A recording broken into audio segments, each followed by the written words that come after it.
یہ جو حالات بن رہے ہیں، یہ طالبان تو ایک نقطۂ آغاز ہے.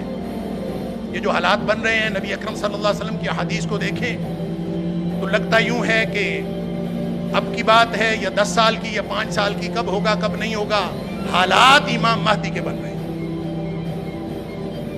اور وہ اصل امتحان ہونا ہے. وہ خوشی کی بات نہیں ہے، وہ آزمائش کی گھڑی ہے.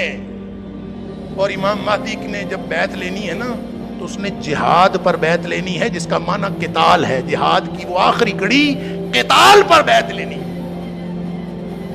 اور نبی اکرم صلی اللہ علیہ وسلم نے فرمایا جب امام مہدی آئیں گے نا تو لوگ 3 حصوں میں مسلمان 3 حصوں میں تقسیم ہو جائیں گے. ایک حصہ وہ جنہوں نے امام مہدی کو تسلیم ہی نہیں کرنا، انا للہ و انا الیہ راجعون. ٹھنڈے کمروں میں بیٹھنے والے اور پرسکون زندگی گزارنے والے، وہ جہاد پر بیعت کر کے کیسے تسلیم کریں گے؟ قتال پر بیعت کرنی ہے، ان کے پاس 1000 دلیلیں ہوں گی، جیسے آج ہمارے پاس طالبان کے خلاف 1000 دلیلیں موجود ہیں. لہٰذا جہاد اور قتال پر بیعت ہوگی.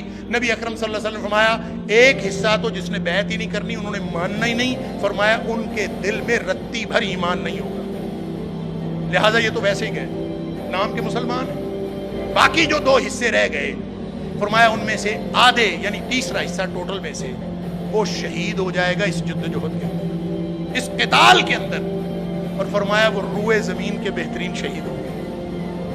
اور جو بچ جائیں گے ان کے ذریعے اسلام کا غلبہ ہوگا. اور ان کے ایمان کی سطح یہ ہوگی کہ نبی اکرم صلی اللہ علیہ وسلم فرمایا ان کے ایمان کو پھر کوئی آزمائش اس کے بعد کوئی نقصان نہیں پہنچا سکے گی.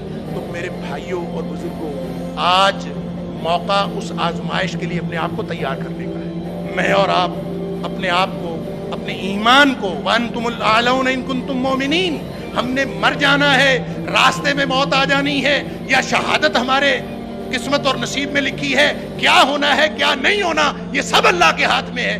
صرف ہمارے ذمہ یہ ہے کہ میں اور آپ اسی وقت ہر لمحے ہم اللہ کے دین کو